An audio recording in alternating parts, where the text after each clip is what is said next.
بسم اللہ الرحمن الرحیم۔ السلام علیکم ورحمۃ اللہ وبرکاتہ۔ سب سے پہلے میرے ساتھ مل کے حضور نبی کریم صلی اللہ علیہ وآلہ وسلم کی بارگاہ ناز میں درود شریف کا نذرانہ پیش کریں۔ اللہم صلی علی سیدنا ومولانا محمد وعلی آل سیدنا ومولانا محمد وبارک وسلم وصلی علیہ۔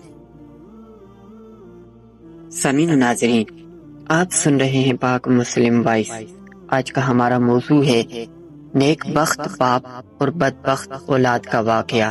اگر آپ ہمارے چینل پر نئے ہیں، مزید اسلامی واقعات سننے کے لیے ہمارے چینل کو سبسکرائب کر لیں اور پورا واقعہ سننے کے لیے ویڈیو کے ان تک ہمارے ساتھ جڑے رہیں۔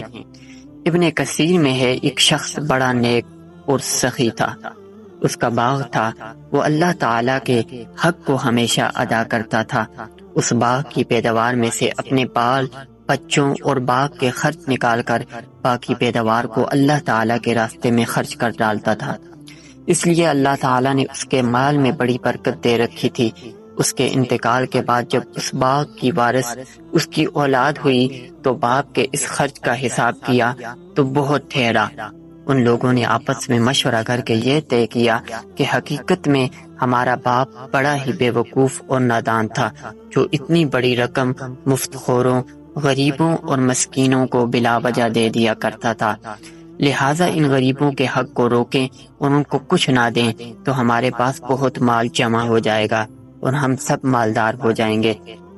جب یہ مشورے کر چکے اور باغ کے پھل پک گئے اور کھیتی تیار ہو گئی تو رات ہی کو ان لوگوں نے قسمیں کھائیں کہ صبح ہونے سے پہلے رات کے وقت چلو اور رات کو پھل توڑ لے پائے۔ چلتے وقت پچھلی رات کو ایک دوسرے کو جگاؤ اور چپکے دبے پاؤں چلو تاکہ آس پاس کے غریبوں کو خبر نہ ہونے پائے کہ آج پھل توڑنے کا دن ہے، ورنہ اپنے باپ کے دستور کے مطابق مجبوراً کچھ نہ کچھ دینا ہی پڑے گا۔ یہ سب منصوبے بنا کر کانا پھوسی کرتے ہوئے باغ کی طرف چلے۔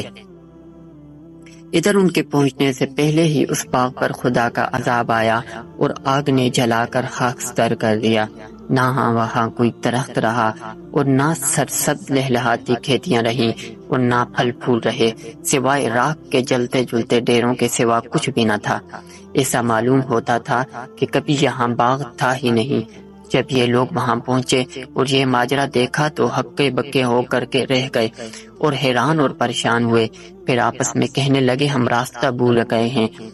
پھر نشانات وغیرہ دیکھ کر سمجھ گئے اور کہنے لگے کہ ہماری بدنیتی اور بخیلی کے سبب یہ برباد کن اور برے نتائج نکلے ہیں۔ اپنی غلطی کا اعتراف کرتے ہیں اور ایک دوسرے کو ملامت کرتے ہیں۔ سامعین محترم، اس واقعے سے ہمیں یہ سبق ملتا ہے کہ اللہ کی راہ میں اگر خرچ کریں گے تو اللہ کریم اور زیادہ عطا کرے گا۔ اگر اللہ کی راہ میں خرچ نہیں کریں گے تو پھر اسی طرح کبھی بارش نہیں ہوگی، کبھی پانی زیادہ ہو جائے گا اور فصلیں تباہ و برباد ہو جائیں گی۔ اگر فصلوں کی خیریت چاہتے ہیں تو اللہ کی راہ میں خرچ کریں، اللہ فصلوں کو دگنا کر دے گا۔